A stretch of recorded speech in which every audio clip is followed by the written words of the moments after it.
Hey folks, Kilt-Man here, Kilt-Man at your services. Today we are wearing, what are we wearing?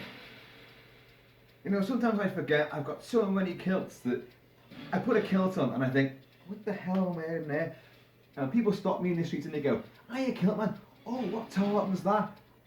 And I have to look down and go, let me think. This is the Hunting McLeod. One of my favourites. Well, they're all my favourites, all of them. There isn't a tartan I don't like. Hang on a minute. The Campbells and the Buchanans. Yeah. Campbell's for obvious reasons. Buchanan because it looks like cat spew. Oh, it's awful. You know, it takes quite some designer to be able to put yellows and oranges in a pattern and make it look appealing. And that tartan, I'm afraid, for Buchanan just does not do it for me. No way. Folks, I hope you're all doing very well. Do you remember a while ago I began to do like a track of the day, a sort of track, this is to get us uplifted and like, hey, face the day. And I'd talk about that particular piece of music, the song, the whatever. I did two tracks. And I foretold, right, doing the first one, I said like, I'm bound to forget to carry on doing this. I didn't know it would only go over 2 episodes. Anyway, here's track number 3. Now, what it is, I woke up this morning and I don't know why. I don't know if I dreamt anything about it. I have no idea, but this film popped into my head. And it's a film, it's a cult favourite, but it ain't that good really.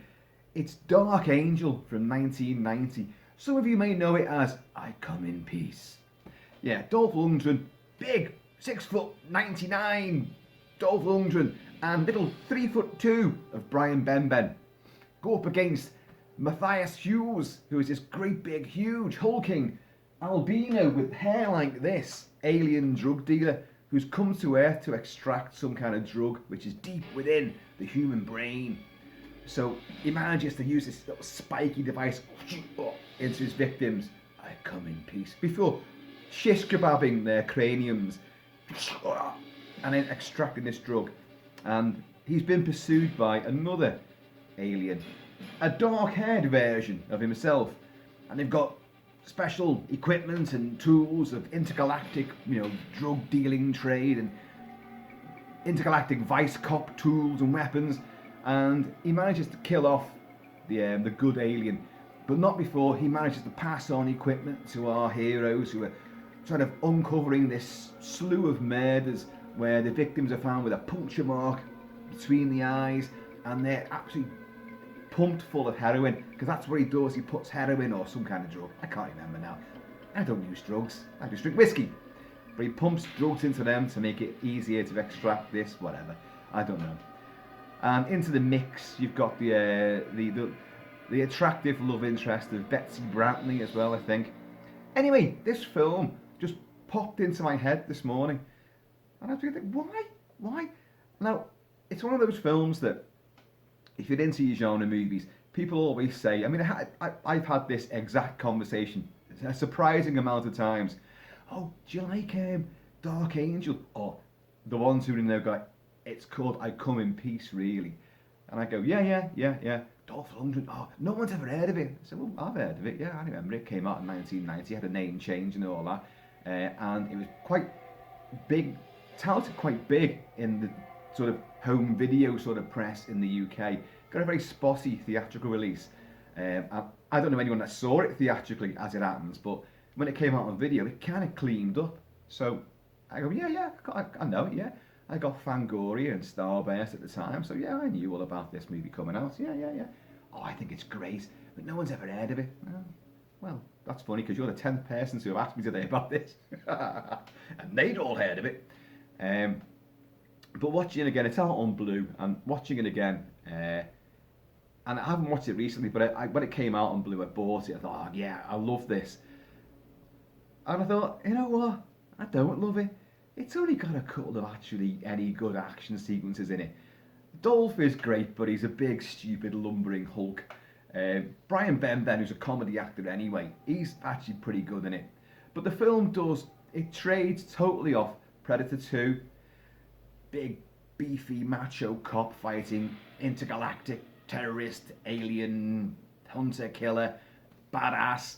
And also films like The Hidden, and what else have we got? There's other ones where there's a laser blast. Let's go back to the 70s, an ultra low budget, little laser blast where you've got stop motion aliens chasing a criminal who's got this big massive laser gun thing which falls into the hands of a picked on stupid high school brat who then uses the weapon to get his own back on all the bullies, and yet he then becomes the alien that was killed in the first place. He takes on the form of that alien, if I remember rightly. But it's the same sort of thing. An alien arrives here, it's pursued by other aliens who are trying to do the right thing. Chaos ensues, and that's this movie. But what I liked about it, and still do love about it in fact, is what's going to become the track of the day, folks. Which is not what you've been hearing in the background. Didn't want to kind of give the game away. Although the title of the video is going to do exactly that. Yeah. Note to self, plan these things, Kilt-Man. Plan them. Anyway, it was directed by Craig R. Baxley back in 1990. Dark Angel, I Come in Peace. That title, I Come in Peace, that's because the alien says this to his victims. And then it's only there so that, yeah, even if you haven't seen the film, you can guess that the big burly beefcake hero, Dolph Lundgren, this Houston copper, is going to say at the end of it, like, when he goes, I come in peace, and he's going to go, you'll go in pieces, and blow him away, like, that's all it's geared up for. It's told you from the title what the payoff's going to be. But what it's got going for it, I think, and I loved it at the time, and I still do now, is its main theme. And its main theme is done by none other than Jan Hammer. Yeah, the Czechoslovakian American, Miami Vice, Crockett's theme, and a surprising amount of stuff which is not movie or TV related. I mean, he worked in electronica and with bands and other artists from the 70s, jazz fusion, electronica. All the 70s into the 80s carried on, and I don't know what he's doing now, but he's got to be in his 70s by now, and I can't really think of any other films that he's done. Someone's going to go, like, oh, but he's done this, and this. Well, I'm a massive film score buff, especially synthesized and electronic scores, and I can't think of anything other than this, and obviously Crockett's theme and Miami Vice. But let's get on to it. This is the main title theme for Dark Angel, as I know it. And I love it. Although the film came out in 1990, this is clearly very, very of the 80s. It's that kind of drum pads and heavy synth, a lovely rhythm to it, lots of little densities and textures to it as well. But it's catchy, it's melodic, and it's sort of brooding as well. It's got that pure 80s vibe, and it's really, really great. Now, I've got two versions of it here. I've got the original from Jan Hammer, and I've got a remix version here. And the remix version is spectacular, and it's even got a couple of sound bites in it as well. I come in peace, go in pieces, asshole, at the end of it. But I'm hoping I can get away with that, because the guys who've done that are on YouTube, so, and I'm just gonna, big them up. So let's get on to the actual original theme, which should be this.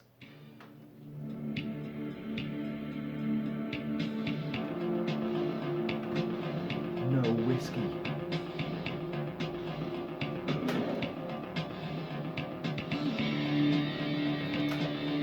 Yes, there is. I come in peace. After that, I'll be going in pieces too.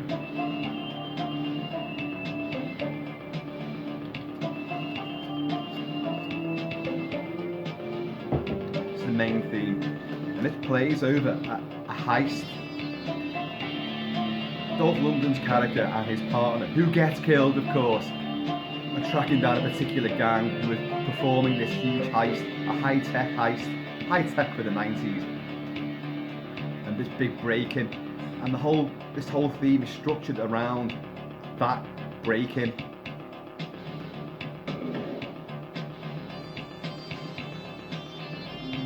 very 80s, very, well, I know it's Texas, but it's got a very West Coast sound to it as well.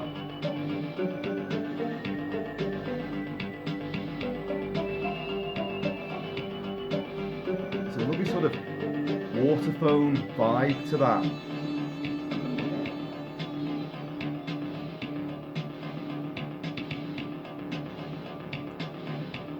But the bass line, the drum, the percussive drum beat, it's pure 80s.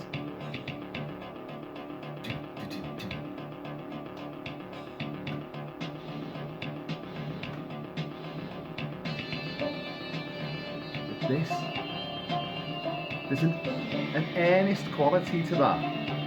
You know, people go like, oh, the synth is just, there's nothing to it, there's nothing organic about it. Bullshit. Synth stuff can be just as warm and as textured and as full of nuance and character as any orchestral or symphonic piece of music. And there's a major case in point. It sounds simplistic, and yet it's got this catchiness and this reflective sort of quality as well. It's such a... That's lovely. That little motif there is genuinely lovely. The rest of the score by Jan Hammer, I don't remember, so it can't be any good. It'll be just pure ambience, I would say. I'll have to watch it again, but I don't remember any of the action cues in it, other than that title sequence there, which I'm going to play again. But let's just play. This is by the City Project remix, and this is Dark Angel. What you just heard there was under the title track of I Come in Peace. And we're going to play it again, so don't worry. You know, I know I yak all the way through these things. That's how I get a copyright. So this, hang on.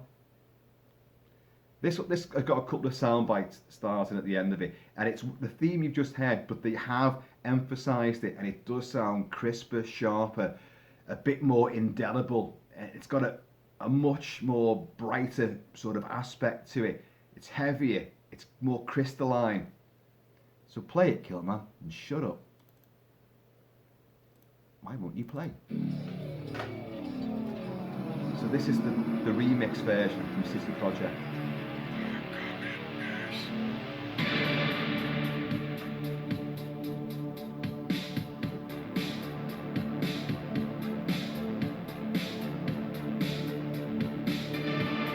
It's just the same, just slightly longer. It's more enhanced, boosted.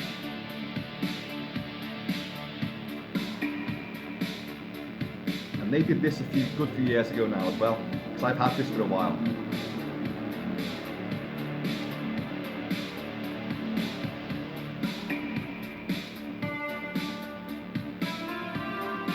See, that sounds a lot clearer.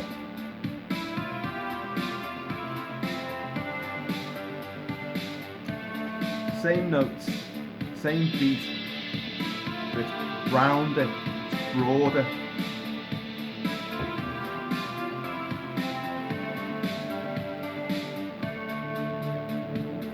So obviously there's an alien who came to Earth and has encountered badass humans fighting back. And he's there because of the hair. Because this bad alien has got this long, white, silvery hair.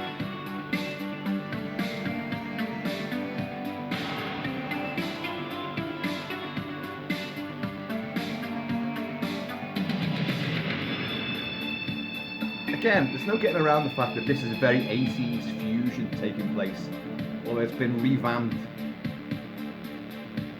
But it's very faithful, isn't it? You've got to admit.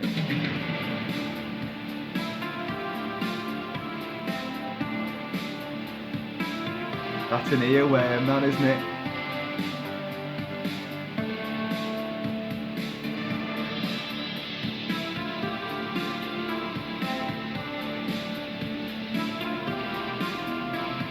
So subtle. I mean, it's like any major sort of chorus from Depeche Mode, say.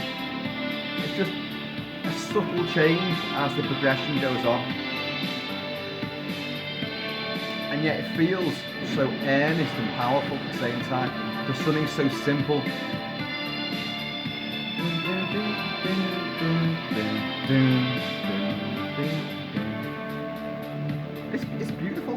I woke up with this running around my head. So sitting here playing the music's not going to eradicate it from my ears now, is it? So listen to the Dolph Lundgren payoff here.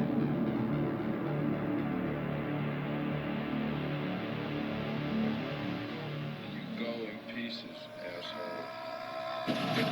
And you hear him tumbling. Ah!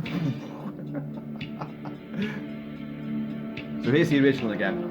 Now, there is one bit I remember from this film which is really, really good. And it's a car chase.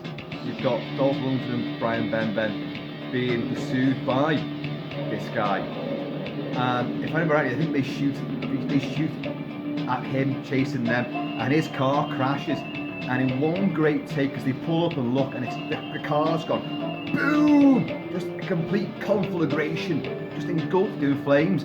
But straight away the door opens and this bastard comes running out like that. And there's no pause. He doesn't go like, oh, shake his head, oh, right.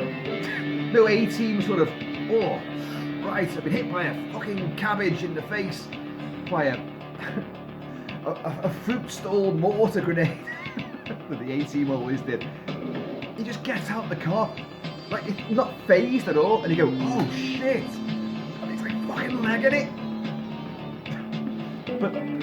And there's bits with its alien tech. There's like a flying disc thing which is spinning around this room, and it's going to side you in two. It sticks in like a speaker, I think. You've got Michael J. Pollard in there as well, he's always great, but he plays a guy called Boner. And you've got Jesse Vince is in there too. Jesse Vince is the poor man's fucking Tracy Walter. Genre fans will know who I'm talking about here. And he's in Forbidden World for Roger Corman, and as a space cowboy. But he's the most unlikely of leading men. But he's in this as well. Cheers, Joel.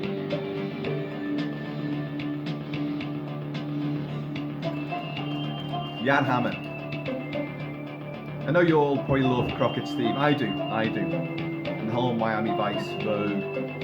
I never really got into that show, but when it was on initially, I had friends that were into it. I don't know what I was doing. I think I was out actually shagging. So I mean, I wasn't there. I wasn't staying in watching American TV show, imported shows. Fucking sleeves rolled up like sunglasses. I hate sunglasses, by the way. As much as I hate people that go, anywho, I hate sunglasses as well. No, big no. Hate them. And sandals. Yeah. But I only caught up with Miami Vice on reruns years afterwards, and I was a lot older then. In fact, I think I may have been married actually at that stage. I wanted to go back to my 80s roots. It's worth playing again. I'm sure you agree. It's mean, it's moody. You've got that fusion, especially in this remix version. You can really hear the fusion, the jazz influence, the funk influence on it as well. And that beat, it seems a lot more exaggerated, but in a good way.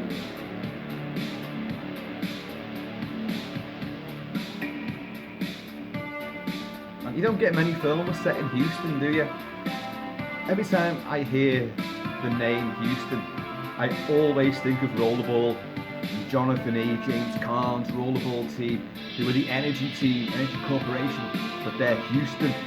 And every time on the track before a game, a match, each team will have its own sort of signature sort of moves as they move across the rink, the rollerball circuit. And they'll have their own sort of mantra and chant.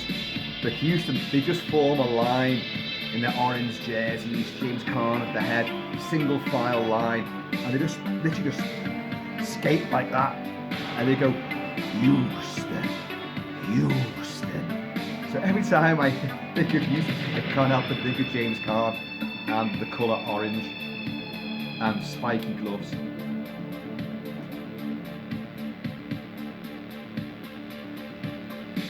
So folks, this has been Track of the Day, Part 3. God knows when you're going to get Part 4.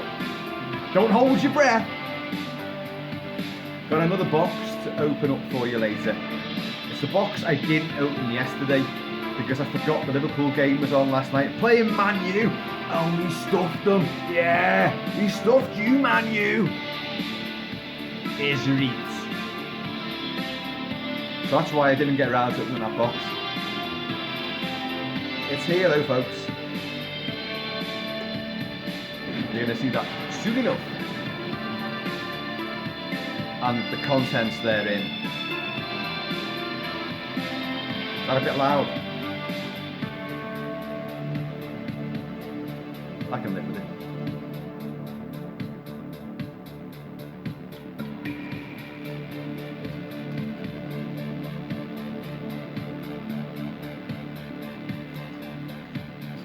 Look, there's mandibles over me bottle. Ugly motherfucker.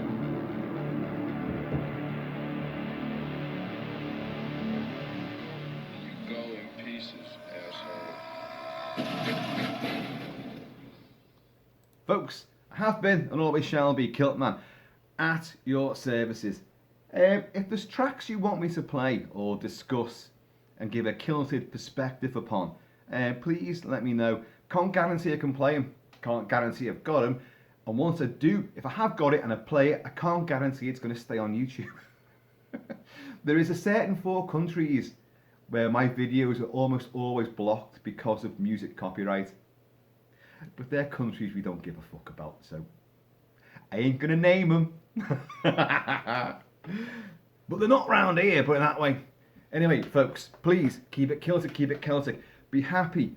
Whatever you're doing, put a smile on your face and have fun doing it. If that smile feels fake, stop doing what you're doing and go and do something that puts a genuine smile on your face. And let's be happy. Come on now, folks. I'm going to see you all. Houston.